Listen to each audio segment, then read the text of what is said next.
Sport Center, a gente vai também até São Januário, trazer todas as informações, acompanhar o clima para este Vasco e CSA. Na tela para a gente a temporada das duas equipes. 42 jogos para o Vasco, para 12 vitórias, 14 empates e 16 derrotas. Um aproveitamento de quase 40%. São 49 gols marcados para 50 sofridos. Já o CSA, em 41 partidas, venceu 21, empatou 12, e perdeu 8. Um aproveitamento de 61%. São 60 gols marcados e 32 gols sofridos. Marra, para o Vasco, uma oportunidade boa também de temporada, né? Avançar nessa Copa do Brasil e não falando só financeiramente, mas até esportivamente também, para trazer um outro clima, para dar uma melhorada ali no ambiente, porque a crise se instalou e não tá fácil de sair, não. O Campeonato Brasileiro, o time não responde, e aí essa Copa do Brasil acaba aparecendo como uma esperança aí. E aí, né, Glaucio, é claro que o pensamento do torcedor do Vasco, ele tá hoje à noite, mas ele está também em toda a temporada. A gente já virou o mês de agosto, a situação do Vasco no Campeonato Brasileiro é uma situação que dá calafrio, que dá um susto, mas hoje não é aquela ação. A possibilidade do Vasco desempenhar um bom futebol, ela existe. É claro, a gente mostrou ali aquela tela comparando as duas temporadas, e a gente vai ver aí a escalação. Olha, especialmente a vocação ofensiva. E aí, eu estou tirando o Lucas Freitas, o Lemos e o Léo Jardim. A partir daí, o Hugo Moura é o que mais tem cara de marcador. Mas daí para frente, Paulo Henrique é um lateral que se manda pela direita. O Piton, autoexplicativo, né? O Piton bate muito bem na bola e pode achar o Verratti em qualquer momento. Ryan é um grande nome, né, na temporada brasileira. O Tietê, do lado do Hugo Moura. O Nuno, o Coutinho e o Verratti. Glaucio, se esse time fizer um gol e se o CSA, precisar ir para o ataque, a possibilidade do Vasco ter controle, ter a bola, jogar no campo de ataque, com esse 11 que tem aí, isso não é imaginário. Esse é o provável Vasco de hoje. O Vasco tem características ofensivas legais. E aí, quando você volta para aquela tela anterior que mostra as temporadas dos dois, os desafios dos dois até ontem, até hoje, foram bem diferentes. O Vasco joga num nível que o CSA não joga. O CSA atualmente disputa a Série C do Campeonato Brasileiro. O Vasco ele é muito confrontado no nível mais alto do futebol brasileiro. E aí pega o que eu não elogiei, o defensivo. Se o Vasco for testado defensivamente pelo CSA, em algum momento pode abrir um espaço, pode ter algum perigo. Mas ofensivamente a diferença é muito boa. Acho que o Vasco tem possibilidades, respeitando, obviamente, de começar a escrever uma história diferente e aí respingar talvez até no final de semana de Campeonato Brasileiro. Temos os números também do Fernando Diniz no comando do Vasco. Ao longo dessa semana também, a reportagem sempre foi trazendo pra gente, né, Marra, o quanto, pelo menos pela torcida, ainda o Diniz tem sido mais poupado ao longo desse trabalho, né? O povo dando sugestão, é verdade, tivemos isso.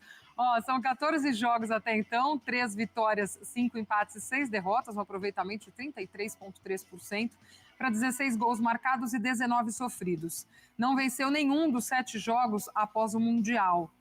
E a gente olhando essa trajetória do Diniz no Vasco, né, antes do Mundial, para com aquela vitória diante do São Paulo, aqui no Morumbi, e aí naquela expectativa super alta de um impacto muito imediato desse trabalho dele com o Vasco, mas nessa volta é essa equipe que ainda não venceu. E eu concordo muito com o Diniz, que dentro de alguns jogos, o Vasco até apresenta algumas coisas interessantes. Acho que aquele primeiro tempo contra o Internacional é uma amostra muito boa disso. Toma um gol na reta final. Toma um gol na reta final, mas um Vasco que foi dominante, que criou muito e que, enfim, surpreendeu o Inter jogando fora, jogando nos domínios do Inter, enfim. Cria algumas coisas, mas também falta peças, não tem fôlego até para segurar. Acho que esse próprio jogo do Inter também mostra isso, como cai também o ritmo do time, porque para segurar, e a gente sabe como os times do Diniz também dependem da intensidade para viver, né? Então, acho que dá para tirar alguma coisa também desse trabalho, mas é óbvio que ainda falta muito para conseguir manter uma constância. Acho que aí tem 2 pontos, né? Um ponto é, o Vasco poderia ter ido por um outro caminho. O Vasco preferiu ir por um caminho autoral, que é o trabalho do Fernando Diniz. O trabalho do Fernando Diniz é diferente dos demais trabalhos. porque é quase que um idioma diferente. Porque a forma de trabalhar, a forma que ele vê o comportamento dos jogadores, o preenchimento do espaço e a bola é diferente da abordagem da grande maioria dos técnicos do cenário. Klaus, é outro para você. Um abraço para o Marra, para o Fã de Esporte conectado com a gente aqui dentro desse Sport Center. Pois é, no pique do Vasco, que precisa dar uma satisfação ao seu torcedor, que está realmente satisfeito com o desempenho técnico do time. Eu acho que todo mundo percebe isso. O Vasco tem um jeito de jogar que contempla tecnicamente as características dos seus jogadores do meio campo para frente, essa metodologia, né, do futebol agrupado, de controle de posse de bola, setorizado, que o Diniz tenta impor, mesmo com as limitações que ele tem, inclusive de presença mais imponente dos jogadores que possui para poder montar o time do Vasco. Ele ainda assim mantém a sua metodologia. Isso tudo está deixando o torcedor bem feliz, bem satisfeito com a maneira como o Vasco vem jogando. Só que o resultado não vem. 56 dias sem vencer, 7 partidas, juntando aí 3 competições, uma eliminação na Copa Sul-Americana, uma zona de rebaixamento do Campeonato Brasileiro chegando à sua metade, e a Copa do Brasil como uma espécie de viabilidade maior para poder associar qualidade de jogo com resultado. Hoje, Glaucia, Marra, não dá para ter uma outra perspectiva para o Vasco contra o CSA. É um time de terceira divisão do Campeonato Brasileiro. O Vasco tem um histórico muito ruim na Copa do Brasil, de algumas eliminações traumatizantes em seu estádio, para o 15 de Campo Bom, para o próprio CSA, para o EBC, para o Albaraúnas de Mossoró. Então, assim, é preciso que tudo isso fique para trás e que o Vasco se concentre em fazer um grande jogo, dê essa satisfação ao torcedor e avance para as quartas de final, sendo o terceiro carioca entre os 8 que vão jogar a próxima etapa da competição.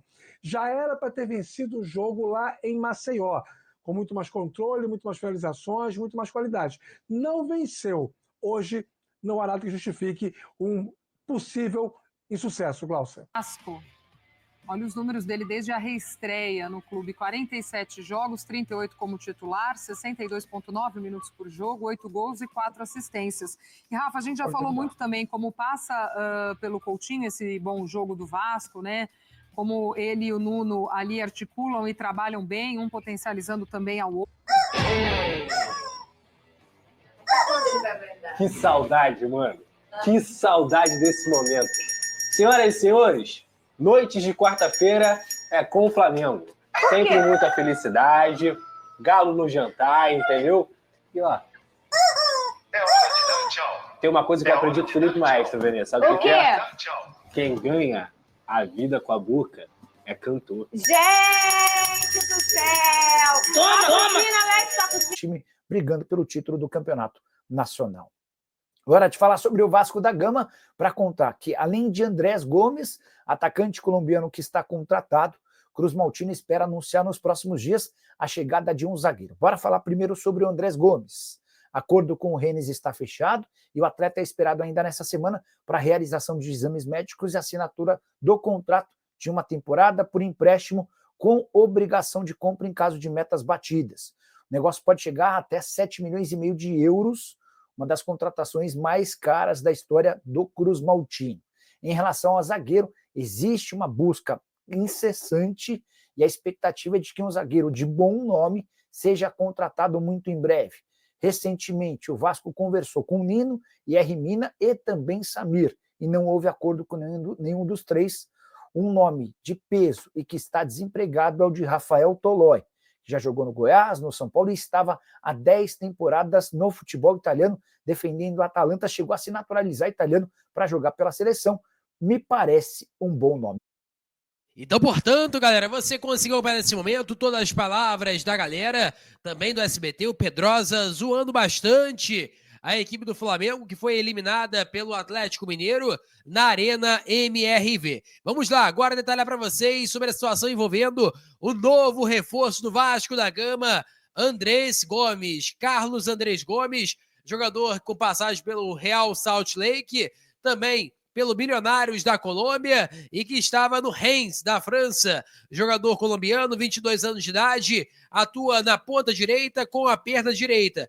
não é, por exemplo, parecido com o Ryan. Ele é totalmente diferente do Ryan, ele busca muita finalização também, mas em sentido, por exemplo, não joga com a perna invertida. Carlos Andrés Gomes é o novo reforço do Vasco, pode comemorar, torcida do Vasco da Gama.